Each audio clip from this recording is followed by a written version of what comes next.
मौजे सुरवाडी तालुका पूर्णा जिल्हा परभणी येथे दुसरी बौद्ध धम्म परिषद संपन्न। मौजे सुरवाडी येथे बौद्ध धम्म परिषद 1 मार्च रोजी डॉक्टर उपगुप्त महाथेरो यांच्या हस्ते धम्म ध्वजारोहण करून भोजनदानानंतर भगवान गौतम बुद्ध यांच्यातील चित्राची भव्य मिरवणूक गावातील प्रमुख मार्गाने काढून बौद्ध धम्म परिषदेला सुरुवात करण्यात आली। 20 फेब्रुवारी 2025 ते 1 मार्च 2025 पर्यंत श्रामनेर शिबिराचे आयोजन सुरवाडी येथील बौद्ध धम्म बांधवांच्या वतीने करण्यात आले होते।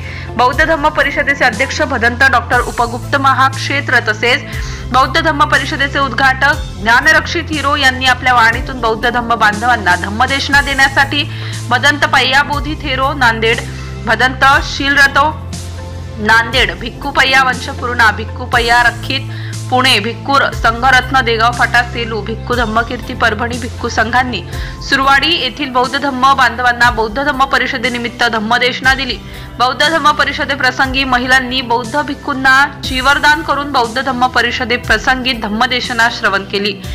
सुरवाडी येथे धम्म परिषदेचे आयोजन बौद्ध समाज पंच कमिटी साहेबराव वाटोरे, गोपाळराव वाटोरे, सदाशिव वाटोरे, महादू वाटोरे, भीमराव वाटोरे, सत्यभामा दिपके, दत्ता इंगोले, संभाजी खंदारे, देवीदास वाटोरे, हिरामण आळणे, अंबादास वाटोरे, अर्जुन वाटोरे, साहेबराव वाटोरे, नामदेव वाटोरे, समस्त सुरवाडी बौद्ध समाज बांधव यांनी बौद्ध धम्म परिषदेचे आयोजन केले होते। न्यूज 9-1 मराठीसाठी श्रमिक मुळे, परभणी। पूर्णा जिल्हा परभणीला दुसरी बौद्ध धम्म परिषद संपन्न होत आहे। ग्रामीण परिषदेमध्ये एक चांगला ठसा या परिषदेने गेल्या वर्षापासून उमटवलेला। इथे सगळी आपली जी गावकरी मंडळी आहे जे काही आपल्या दानातून आपल्या स्वतःच्या पैशातून ही परिषद घेत असते आणि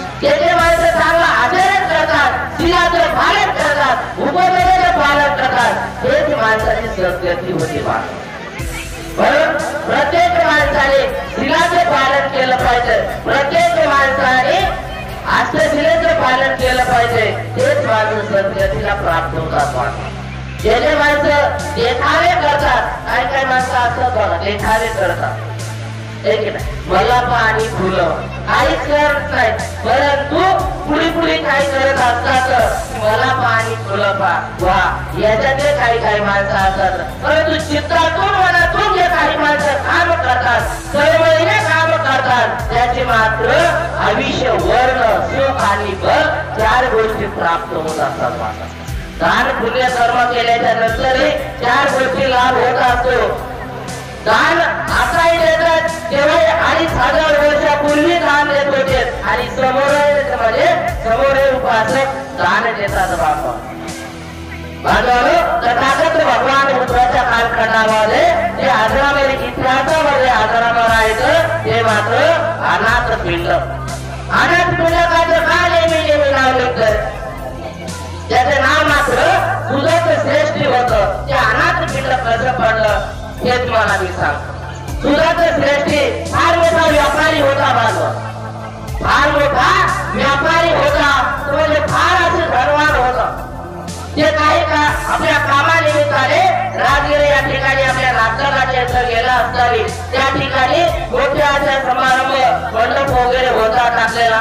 त्याला म्हटलं त्या सुदत्त श्रेष्ठीला या ठिकाणी कोणता राजा येत आहे, या ठिकाणी कोणता लग्नाचा समारंभ असेल, या ठिकाणी मोठा राजाचं स्वागत असेल, म्हणून एवढं स्वागताची तयारी चाललेली आहे।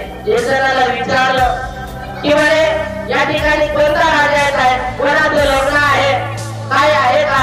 ते म्हणे ते तिथे उपासक म्हणले इथं कोणाचं लग्न नाही, इथं कोणाचं राजा येणार नाही कोणता, पण इथं काय येणार आहे, इथं मात्र तथागत भगवान बुद्ध आणि त्यांचा भिक्खू संघ भोजनासाठी येत आहे।